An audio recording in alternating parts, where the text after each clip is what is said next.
اس نے فیروز خان کی طرف دوستی کا ہاتھ بڑھانے کی کوشش کی تھی، اور تم جانتے ہو مائی ڈیئر چینین کہ ماسٹر پوکر سب کچھ گوارا کر سکتا ہے لیکن غداروں کو کسی قیمت پر معاف نہیں کر سکتا۔ ماسٹر، چینین نے میز پر کونیاں ٹکا کر آگے جھکتے ہوئے کہا، کیا یہ مناسب نہیں ہوگا کہ ہم فیروز خان کو بھی موت کے گھاٹ اتار دیں؟ وہ جب تک زندہ رہے گا ہمارے راستے میں رکاوٹیں کھڑی کرتا رہے گا۔ نہیں، ماسٹر پوکر نے تیزی سے کہا، فیروز خان جو کچھ کر رہا ہے اسے اس کا حق پہنچتا ہے، لیکن اس کا کیپٹن چاور کے ہاتھ لگ جانا پورا ہوا۔ ہو سکتا ہے کہ حالات کے پیش نظر وہ اب زوراور کا انتقام لینے کی خاطر کیپٹن شاور کو اپنے اعتماد میں لینے کی کوشش کرے۔ ویسے زوراور خان کی موت کا مجھے بھی گہرا صدمہ ہوا ہے۔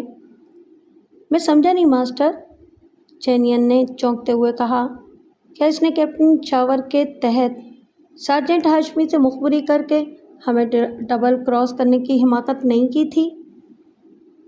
نہیں، غالباً تمہیں ابھی تک حالات کا علم نہیں ہوا، ماسٹر پوکر نے ہونٹ چباتے ہوئے کہا، ہمیں زوراور خان نے نہیں بلکہ ایڈگر نے ڈبل کراس کرنے کی کوشش کی تھی۔ کیا مطلب؟ چینین نے تعجب سے پوچھا اور پھر ماسٹر پوکر کو ایسی نظروں سے دیکھا جیسے اس کی اصلیت پر شبہ ہو۔ مجھے بھی اس کا علم کل رات کو ہی ہوا ہے، ماسٹر پوکر نے کہا۔ بریف کیس سے جو رقم غائب ہوئی تھی وہ مجھے ایڈگر کے فلیٹ سے مل گئی، اور اب یہی سوچا جا سکتا ہے کہ ایڈگر نے ہمیں ڈبل کراس کیا تھا، اور بریف کیس سے رقم غائب کرنے کی خاطر اس نے زوراور خان کے ساتھ ساتھ اپنے 2 ساتھیوں کو بھی خود ہی ہلاک کیا تھا۔ یہ بھی اتفاقی تھا کہ میں نے فلیٹ سے نشانات اور ثبوت مٹانے کی خاطر تلاشی لے ڈالی تھی، ورنہ خود میں بھی اصلیت سے کبھی آگاہ نہ ہوتا، اور یہ بھی ممکن ہے کہ میں فیروز خان کو بھی ٹھکانے لگا دیتا۔ سولیر کی بازیابی کے بارے میں کیا سوچا ہے ماسٹر؟ چینین نے تھوڑے توقف کے بعد سوال کیا۔ وہ ہمارے لیے زیادہ اہمیت نہیں رکھتی، ویسے وہ جن لوگوں کو جانتی ہے میں نے انہیں پہلے ہی ان کے ٹھکانوں سے دور کر دیا ہے، اس لیے اب کوئی خطرہ نہیں رہا۔ ماسٹر، چینین نے اپنا سگار بجھاتے ہوئے کہا، کیا یہ نہیں ہو سکتا کہ ہم فیروز کو اصلیت سے آگاہ کر دیں اور اس کی رقم اسے واپس کر دیں؟ کیا فائدہ ہوگا؟ کیوں؟ کیا اصل حالات معلوم ہو جانے کے بعد بھی وہ ہماری طرف سے مطمئن نہیں ہوگا؟ نہیں، ماسٹر پوکر بولا، اب اس کا وقت گزر چکا ہے۔ وہ یہی سوچے گا کہ کیپٹن شاور کی طرف سے خائف ہو کر اس کے ساتھ سمجھوتا کرنا چاہتے ہیں۔ اس کے علاوہ ہمیں یہ بھی خیال رکھنا چاہیے کہ فیروز خان ذات کا پٹھان ہے، وہ یہاں آ کر بس ضرور گیا ہے، لیکن اس کے خون کے اندر ابھی تک پٹھانوں والی خوشبو موجود ہے۔ جب تک وہ زوراور کا انتقام نہیں لے لے گا اس کے خون کی حدت کم نہیں ہوگی۔ پھر تو ایک ہی صورت باقی رہ جاتی ہے، چینین نے برا سا منہ بنا کر کہا، ہم کچھ دنوں کے لیے یا تو ملک چھوڑ دیں گے یا اپنا کاروبار بند کر کے کہیں ایسی جگہ روپوش ہو جائیں گے جہاں تک کیپٹن چاور کے ہاتھ پہنچ نہ جائیں۔ چینین، ماسٹر پوکر کے تیور اچانک خراب ہو گئے۔ وہ غصے میں میز پر ہاتھ مارتے ہوئے بولا، مجھے امید نہیں تھی کہ تم بھی ایسی بزدلی کی بات سوچ سکتے ہو۔ کیا میں یہ سمجھوں کہ تم حقیقتاً کیپٹن شاور سے خائف ہو؟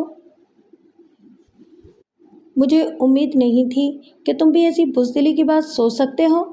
کیا میں یہ سمجھوں کہ تم حقیقتاً کیپٹن شاور سے خائف ہو؟ حالات کا تقاضا یہی کچھ ہے ماسٹر، چینین نے ہاتھ مسلتے ہوئے جواب دیا۔ کیا یہ نہیں ہو سکتا کہ ہم کیپٹن شاور کو ہی اپنے راستے سے ہٹا دیں؟ اگر یہ بات ہی ہے تو چینین کو اجازت دو باس، چینین تیزی سے اٹھتے ہوئے بولا، میں کیپٹن شاور کو ٹھکانے لگانے میں 2 روز سے زیادہ وقت نہیں لوں گا۔ سوچ لو چینین، کیپٹن شاور بے حد ذہین اور چالاک آدمی ہے، کہیں بعد میں تمہیں شرمندہ نہ ہونا پڑے۔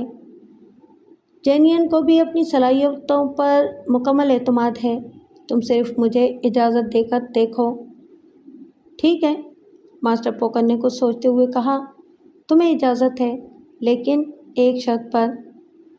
مجھے ہر شرط منظور ہے، چینین ٹھوس لہجے میں بولا۔ اگر حالات بگڑیں تو تم پولیس کے ہاتھوں سے بچنے کے لیے خود اپنے ہاتھوں سے ریوالور اپنی کنپٹی پر رکھ کر لپی دبا دو گے۔ ایگریڈ، جینین نے پورے اعتماد سے جواب دیا۔ کچھ دیر تک مسٹر پوکر اور جینین کے درمیان اسی قسم کی باتیں ہوتی رہیں۔ پھر ماسٹر پوکر جانے کے ارادے سے اٹھا تو جینین نے دبی زبان میں کہا، ماسٹر، کیا تمہیں اس بات کا یقین ہے کہ ایڈگر نے ہی ہمیں ڈبل کراس کیا ہے؟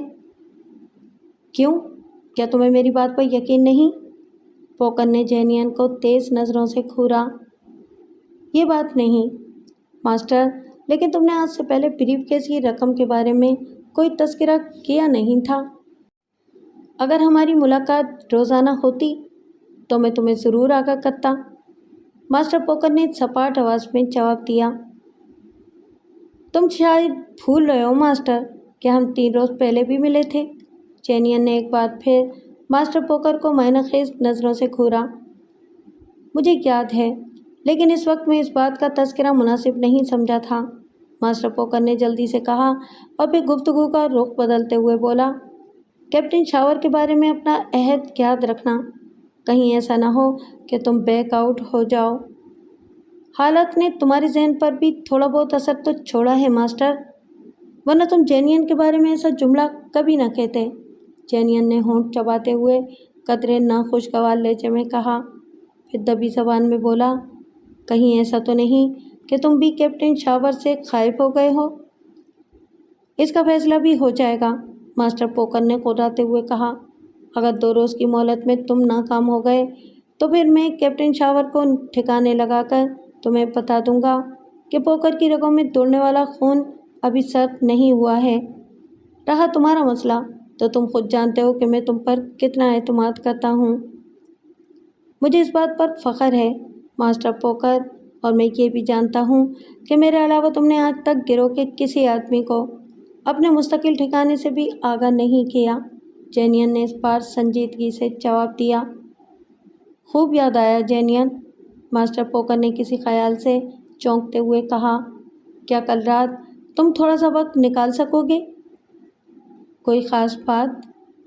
ہاں، ماسٹر پوکر نے جواب دیا، مجھے تم سے ایک اہم سلسلے میں کچھ ضروری باتیں کرنا ہے۔ کوئی نئی پارٹی پھنسنے والی ہے کیا؟ کیوں؟ جینین نے معنی خیز انداز میں پوچھا۔ اس وقت میں ذرا جلدی میں ہوں، کل آرام سے بات ہوگی، بھولنا نہیں، میں تمہارا انتظار کروں گا۔ اوکے ماسٹر، جینین نے شانے اچکاتے ہوئے کہا، میں بار بند کر کے ہی آ سکوں گا۔ جواب میں ماسٹر پوکر نے جینین پر ایک الوداعی نگاہ ڈالی اور پھر لمبے لمبے قدم اٹھاتا ہوا کمرے سے باہر نکل گیا۔ حال سے گزرتے ہوئے اس نے بہکے ہوئے شرابیوں پر بھی ایک سرسری نگاہ ڈالنا ضروری سمجھی تھی۔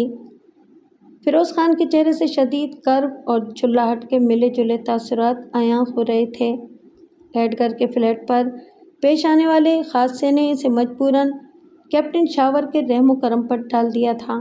اسے صرف اتنا یاد تھا کہ ایڈگر کے فلیٹ کی روشنیاں بند کرنے کے بعد اس نے خود کو خطرے سے بچانے کی خاطر بیرونی دروازے کی جانب جست بھری تھی، لیکن پھر خود ہی ایک گولی کا نشانہ بن گیا تھا۔ اندھیرے کی وجہ سے پوشیدہ فائر کرنے والے کا نشانہ چوک گیا تھا، ورنہ وہ گولی اس کے بازوؤں کو زخمی کرنے کے بجائے اس کی کھوپڑی میں سوراخ کر سکتی تھی۔ بہرحال گولی لگنے کے بعد وہ بے ہوش ہو گیا تھا اور ہوش آنے پر اس نے خود کو کیپٹن شاور کی رہائش گاہ کے کمرے میں پایا تھا۔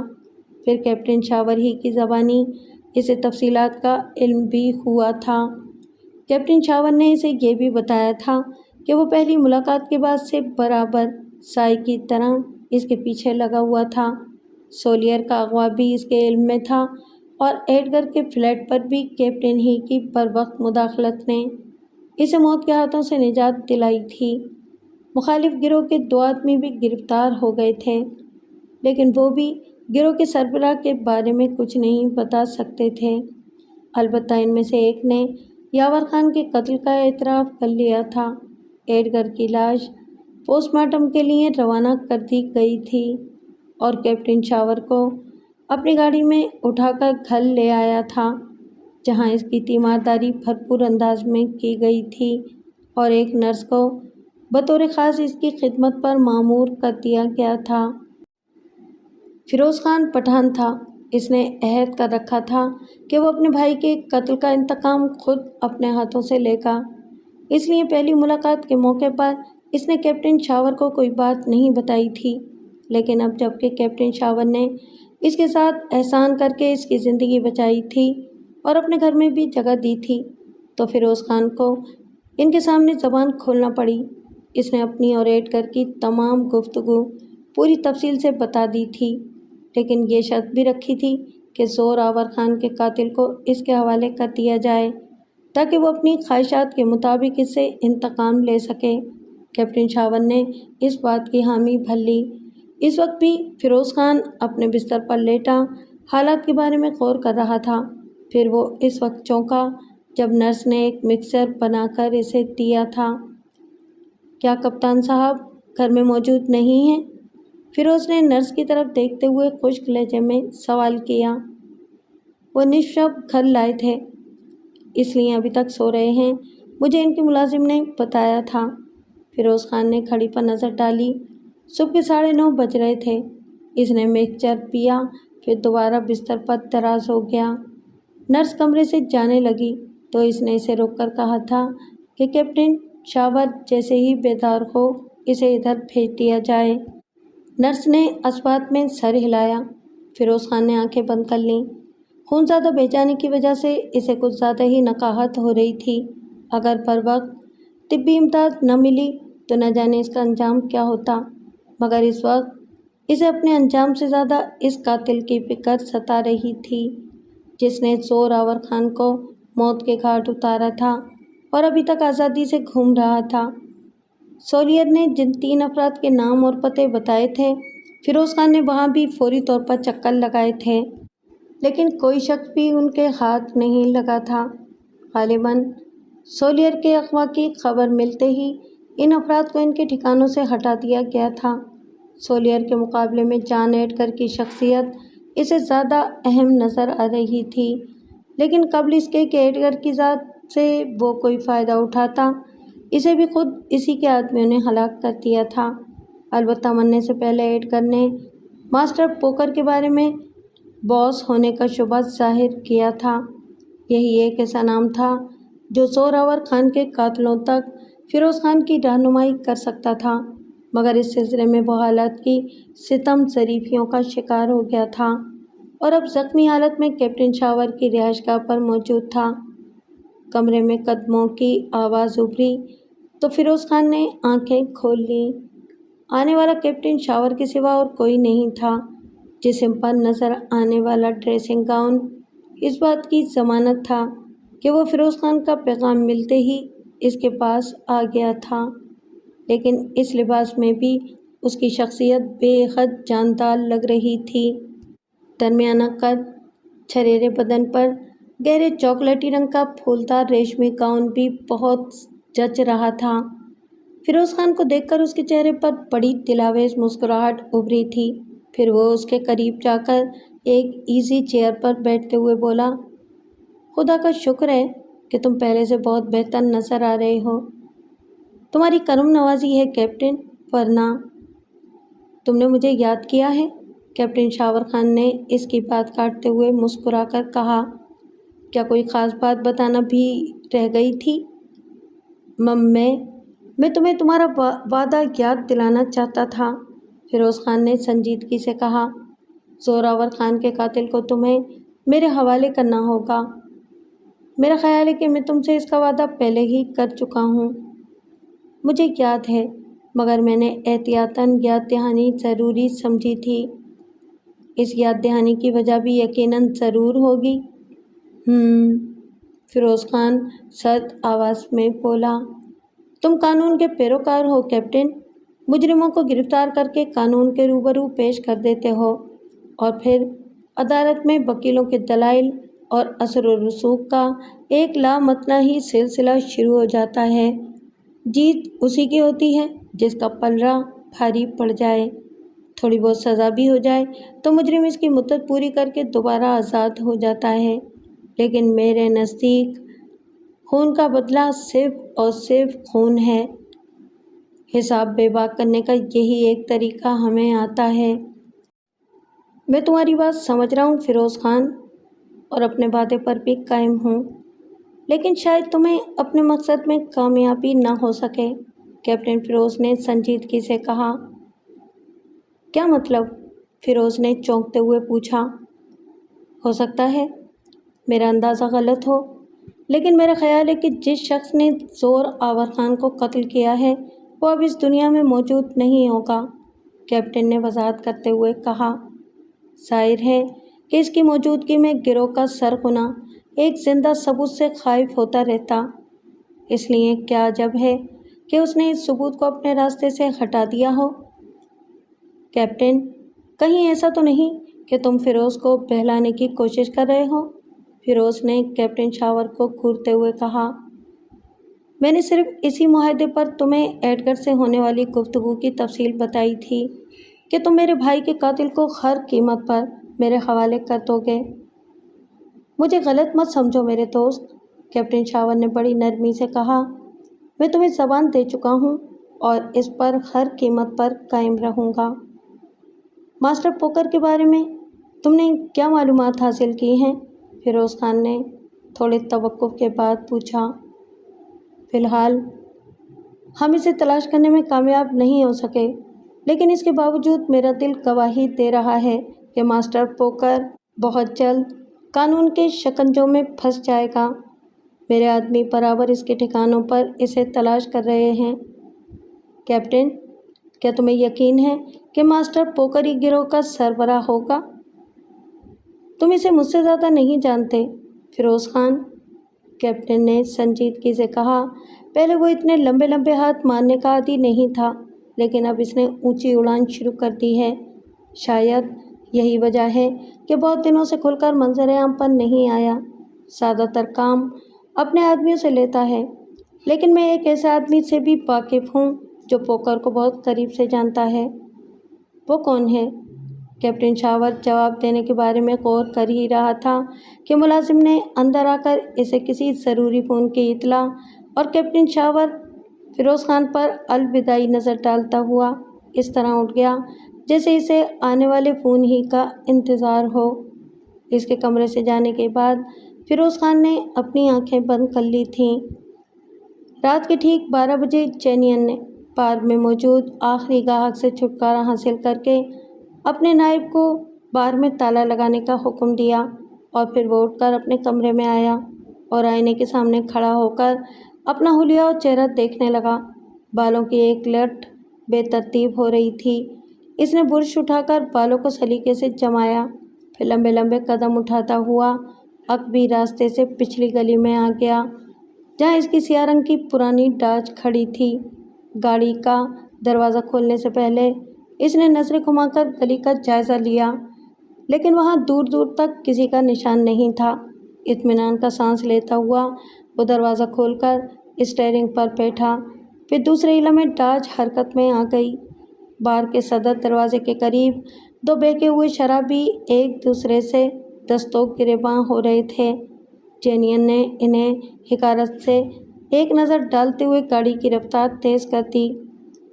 ڈیش بورڈ کے قریب رفتار بتانے والی سوئی بڑھتی ہوئی رفتار کی نشاندہی کر رہی تھی۔ تقریباً نصف گھنٹے تک ڈاج ویران سڑکوں پر فراٹے بھرتی رہی، پھر چینین نے اسے لیبر کالونی کی ایک نیم پختہ گلی میں موڑ لیا جہاں زیادہ تر مزدور پیشہ اور نچلے طبقے کے لوگ رہتے تھے۔ راستہ ہموار تھا، اس لیے ڈاج کی رفتار بھی کم ہو گئی تھی۔ گلی میں 50 گز آگے جانے کے بعد چینین نے ڈاج کو ایک ایسی عمارت کے سامنے روک کر انجن بند کر دیا جو 2 منزلہ تھی، لیکن اس کی شکستہ حالت وہاں رہنے والوں کی ابتری کا منہ بولتا ثبوت نظر آ رہی تھی۔ نچلی منزل پر ایک گیراج تھا اور ایک پرانی وضع کی دکان تھی جس پر صرف پروویژن اسٹور کی ایک تختی ہاتھ سے جلی حروفوں میں لکھ کر لٹکا دی گئی تھی۔ دکان اور گیراج کے درمیان اوپر جانے والا لکڑی کا زینہ تھا جس کا بیرونی دروازہ اس وقت اندر سے بند تھا۔ دروازے کی بیرونی حالت بھی عمارت کی طرح شکستہ تھی۔